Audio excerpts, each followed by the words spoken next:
ভালো লাগছে। দাওরাকে ভালোবাসি। কাল রাত থেকে আমি প্রস্তুতি নিয়েছিলাম যে আমার জুতো সবকিছু গুছিয়ে।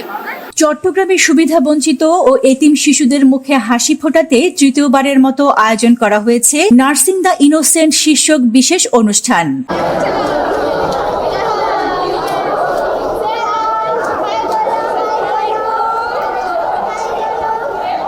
সামাজিক সংগঠন দ্য অরার উদ্যোগে গতকাল নগরীর একটি কনভেনশন হলে প্রায় 2 শতাধিক সুবিধা বঞ্চিত ও এতিম শিশুকে নিয়ে এই আয়োজন অনুষ্ঠিত হয়। অনুষ্ঠানে সংগঠনটির স্বেচ্ছাসেবীরা শিশুদের সঙ্গে সময় কাটান এবং তাদের সঙ্গে খেলাধুলা ও বিভিন্ন বিনোদনমূলক কার্যক্রমে অংশ নেন। শিশুদের আনন্দ দিতে আয়োজন করা হয় নানা ধরনের খেলাধুলা ও সাংস্কৃতিক পর্ব, যেখানে শিশুরা উচ্ছ্বাসে মেতে ওঠে। পরে শিশুদের মাঝে ঈদের নতুন পোশাক, ঈদ উপহার এবং স্মাইল প্যাক সহ বিভিন্ন উপহার সামগ্রী বিতরণ করা হয়। উপহার পেয়ে শিশুরা আনন্দে উদ্বেল হয়ে ওঠে। ভালো লাগছে, কারণ এরকম একটা পরিবেশ আমরা করতে পারিনি, ভাবতে পারিনি যে এত সুন্দর একটা আমরা পরিবেশ পাবো। আমি কাল রাত থেকে আমি ইন্টারেস্টেড ছিলাম যে এখানে আসলে আমার কেমন হবে। ভাইয়াপুর আমাদের সাথে মস্কারি করেছে, হাসাহাসি করেছে। আমরা বেলুন খেলেছি, ক্লে দিয়ে জিনিস বানিয়েছি। এবার আমরা জানুয়ারি ফেব্রুয়ারি খেলেছি, অনেক মজা করেছি।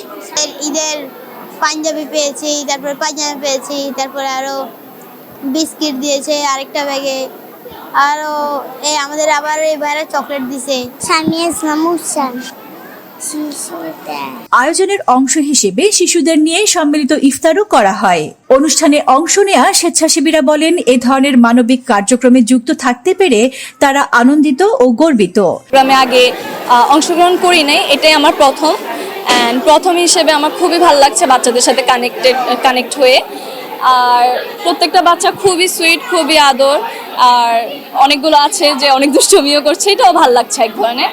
অ্যান্ড আমি আশা করছি যে আমাদের এই NTI এটা আমরা আরও প্রত্যেক বছর করতে পারবো। First, I really feel lucky being part of this aura because as a foreigner, as an international student, I really enjoy being here in this respectful environment, like experiencing many new things, meeting many new faces, new people. Everything, like I like in every way. এদিকে সংগঠনটির নেতৃবৃন্দ বলেন, সমাজের সুবিধা বঞ্চিত ও এতিম শিশুদের ঈদের আনন্দ পৌঁছে দেওয়ার লক্ষ্যেই এই আয়োজন। আর যত জিনিসপত্র দরকার তারা ঈদে আনন্দ পাবে, সবকিছু আমরা রাখছি।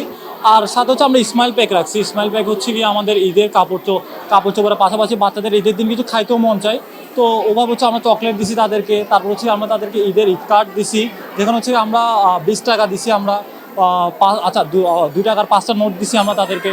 তারপর হচ্ছে কি আমরা সেমাই দিছি, নুডলস দিছি।